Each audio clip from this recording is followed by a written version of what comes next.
Hello and welcome back to Dragon Quest Small Tutorials. I am Koichizizi, and in this video we're going to go over the new weapon. So that is going to be right over, oops, not right here, but right over here on my god hand. So this is going to be the Moon Axe of Rubiss. So I finally got this new weapon, so definitely this is one that I actually have been wanting to get, mainly for its ability, or the effect of its main ability. So that is going to actually be to flip buffs into debuffs. So that's actually going to be quite broken if you are actually able to get the right debuff, right buffs you flip over to debuffs right. But now what I want to do is actually go ahead and break down this weapon. So here the Moon Axe of Rubiss is going to have an attack power of 186, and in terms of leveling them up into the basic stats, so 3 level 1 type of buffs that you actually get. So level 1, depending on the type of advanced class this is going to be. So first one is going to be plus 5 attack power if this is on a battle master. Another level 1 is going to be plus 10 to your max HP if this is equipped on a pirate, and the other one is going to be plus 5 to defense if this is equipped on a paladin. Then over here at level 35, plus 5% damage to dragons, level 40 plus 5% damage to villains, and at level 45 plus 12 to attack power if this is equipped on a character that has expertise with this particular type of weapon, which it is an axe. So since this is equipped on a battle, not a battle master, but a god hand, the god hand will have expertise with this particular weapon. So I now actually want to go ahead into the abilities of this particular weapon, and in doing so, what I want to do is actually go into another battle with the Eradication Dragon. So here we go. Okay, so here we go against the Eradication Dragon. So with this, going to go over the abilities of this particular weapon, so the Moon Axe of Rubiss. So over here, you're actually going to see a couple buffs on my god hand here. So the first one that you're going to see has like a pretty much like a shield type mark. This is going to be Rubiss no Shukafuku, which is going to be the Blessing of Rubiss. This is going to cost 18 MP. So at the start of the battle, the wielder, and in rare cases, characters on both sides of the wielder will be bestowed with the Blessing of Rubiss, which increases the activation rate of their class skill traits. So that's going to last 3 turns. So in the case of class skill traits, this will be, for example, God Guard, and also God Rage. So that's actually going to be quite good, especially if I'm going to be using this if I need to get a God Chain in the beginning. Then over next to it, here we're also going to have 2 other buffs as well. So here, this is going to be the Taichi no Seirei no Sabaki, which is Judgment of the Earth Spirit. This is going to cost 15 MP, and at the start of the battle, the wielder's critical hit rate is increased, and when they do a critical hit with weapon or physical technique damage, it will be a super critical hit. That's going to last 5 turns. Okay, so now I'm at my god hand, and there you saw God Guard and God Rage activate here. So here, what I want to do is go over the next ability that I can go over, so which is one that we have actually seen before in the past, which is going to be Toshi Chunu, which is going to be Fighting Spirit Infusion. This is going to cost 20% of the max MP of the wielder, and what it does, it gives all allies strength and protection, in which they recover 50% of their HP after taking damage from an enemy that lowers their HP below 30%. This can only be used once per battle, so like this.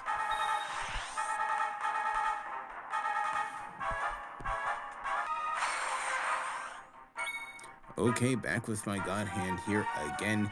So here, what I want to do is another ability that, one that's new. That's going to be right here, Miracle Chunu, which is going to be Miracle Infusion. So with this costs 10% of the max MP of the wielder, and it heals the wielder for a certain amount of HP depending on the amount of weapon and physical technique damage the wielder does to an enemy. So which is also followed by an action related to the strategy you have selected for the character. This can only be used once during a battle. So since I have all-out attack for this particular character, I will actually have an extra attack, I believe. So here we go.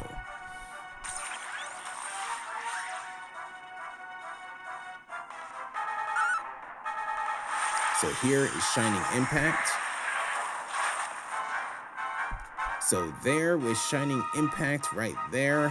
That was the actual ability there. So it wasn't 2 attacks, it was just 1 attack, but there's Shining Impact. So with Shining Impact, that costs 60 MP, and it does 1800 weapon damage to a single enemy, and will change one enemy buff into its opposite debuff equivalent. So on a rare chance of changing 2 enemy buffs into their opposite debuff equivalent, this works for some buffs. In this case, you actually saw again with Miracle Infusion, I did get healed. Not only that, with Shining Impact, I actually did flip 2 of the buffs into debuffs. So now it has lower defenses and lower spell resistance. So that's actually quite good.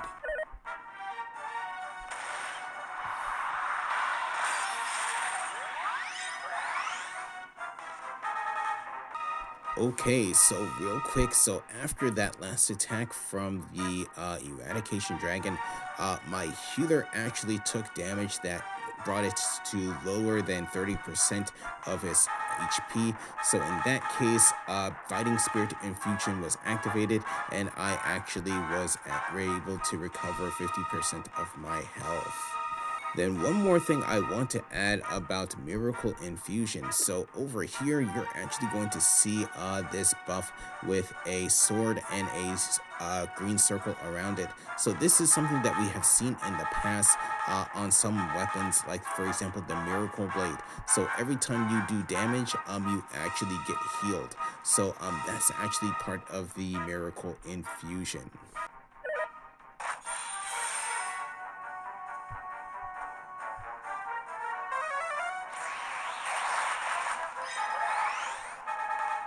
Okay, so this is a different battle, but there you actually did see the activation of Life Aid. So in this case, I took damage from the enemy, the Dionic. So with this, I took pretty much fatal damage, but then gained back 50% of my HP. So again, that ability can only be used once per battle, and you can actually tell that because the character next to me, the High Priest, has actually fallen in battle. So that's actually going to be that particular ability there. So again, that's going to be the new Omamori, so the talisman, so Life Aid, and again that costs 5% of your max MP. Okay, so that was the new weapon, so the Moon Axe of Rubiss. So yes, so this weapon actually is quite good, as you saw from that battle with the Eradication Dragon. A very different battle compared to what I originally showed in a previous video. This went a very smooth battle, especially with the abilities to flip buffs into debuffs. So you saw that right at the beginning, where I was actually able to flip spell resistances to lowered spell resistance, and defenses to lowered defenses. So this weapon actually is quite good. So I actually now want to go over the actual scoring of this particular weapon. So in terms of the sudden activation abilities, I'm going to actually give this a score of 5. So the Blessing of Rubiss is an old school sudden activation ability, actually one of the first, I believe. So that has been very helpful in battles and continues to be quite useful, especially with class traits of various classes, especially if this is equipped on a God Hand. So I can actually have God Rage and God Guard activated pretty much almost every round, so that's actually quite good. So especially if I'm going to be able to get actually increases the chances of me getting God Chain. Then again, when paired with Judgment of the Earth Spirit, this makes a wielder do some heavy damage to the enemy in the beginning of the battle, and hopefully with finishing things off rather quickly.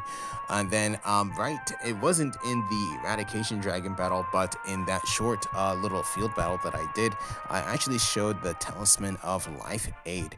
So the wielder pretty much you have no fear of falling in battle, since they'll be left with 1 HP after taking fatal damage and will recover 50% of their HP immediately. That is, if they are the first to take the fatal damage, and they were in this case. And then you saw that my High Priest actually fell after that, since the talisman was already used. Then in terms of field battles, this weapon is actually going to get a 2. So the offensive skill of this weapon can do some pretty good damage, but it's only directed toward one enemy. So on the field, this weapon would not be very effective unless you are in a battle where only one enemy appears. And most field battles, it's usually going to be at least 2 to 3, at most 4. I'd say probably most of the time you're going to get 3 to 4 enemies in a battle. Then since this does not have any abilities that attack metal type enemies, I want to change this category into support. So for support, this actually gets a 5. So the main purpose of this weapon is going to be supporting the party by giving all allies the Fighting Spirit Infusion buff, or through the Life Aid Talisman. So the purpose of both abilities is to keep allies alive after taking damage. Again, for Fighting Spirit Infusion, it is if your HP drops below 30%, which you did see. And for Life Aid, it is if you take fatal damage. Again, you saw that there when my God Hand took fatal damage from the enemy. So definitely in terms of support, it's giving life support as well. Not only that, through miracle infusion as well. Not only did you recover HP, it's not only a one-time thing, it's actually something that's consistent. So again, this is going to be very similar to weapons like the Miracle Blade, in which you have a buff every time you do damage. You recover a certain amount of HP depending on the amount of damage that you do. So that's actually going to be quite good for this for the wielder. Then besides that, in terms of boss battles, this is going to get a 5. So this weapon has specifically made for boss battles. So like the Eradication Dragon Mega Monster, so the one that we just had. So the effect of Shining Impact completely changes how you can go about a boss battle, as you can debuff the enemy by simply using the ability, and can flip multiple types of buffs into debuffs. So we have only seen a few of these with the Eradication Dragon, but it is possible we could see other buffs, buff to debuff flips for buffs the Eradication Dragon does not have. So definitely we'll try this out for other bosses in the future. So which brings us to future use, which I'm going to give it a 4. So this weapon definitely has a future in boss battles, especially with bosses that have buffs that can be flipped to debuffs. So the one thing that I am thinking of is the possibility to flip a limit break buff into a negative limit break buff, which would be a big game changer in the battle, as you could possibly flip a rank 3 buff into a rank 3 debuff. So we will have to see that in the future. So in terms of a total score, I'm going to actually give this a 21. So while its main purpose is only for boss battles, it is definitely a weapon you would want to have, especially with a boss that has multiple buffs. So this may not be used for every boss battle, but this weapon will prove to be effective in battles that you will need it in. So that's going to be this particular weapon here, the Moon Axe of Rubiss. So one thing that I do want to go over next is going to be the Eradication Dragon soul. So going to go ahead, put this on over here. And the Eradication Dragon soul is going to be right over here. So again, Eradication Dragon is going to be a blue soul with blue souls. Your main stat abilities are going to be your max HP, your strength, and also in your agility and dexterity. So 106 for your max HP, 147 for strength. That's actually pretty good. Your durability 81. That's not bad. But blue souls are not known for durability, so I'm not too worried about that. But in terms of your agility, 132, dexterity 125. In terms of the abilities for this particular weapon, you're going to have plus 7% to weapon and physical technique skill damage, plus 12% Hado weapon and physical technique damage, plus 10% to Gira weapon and physical technique damage, and plus 3% to your critical hit rate. So that's actually pretty good. So here, going to lock this soul in. So with that said, I'm going to go ahead and end this video here. Most likely the next video is going to be on the next updates for which is going to be for December 11th. So I will go over the updates hopefully sometime soon. So with that said, I'm going to go ahead and end this video here. So thank you for watching. If you enjoyed the video, please leave a like. If you'd like to see more, please subscribe, and I'll see you in the next video.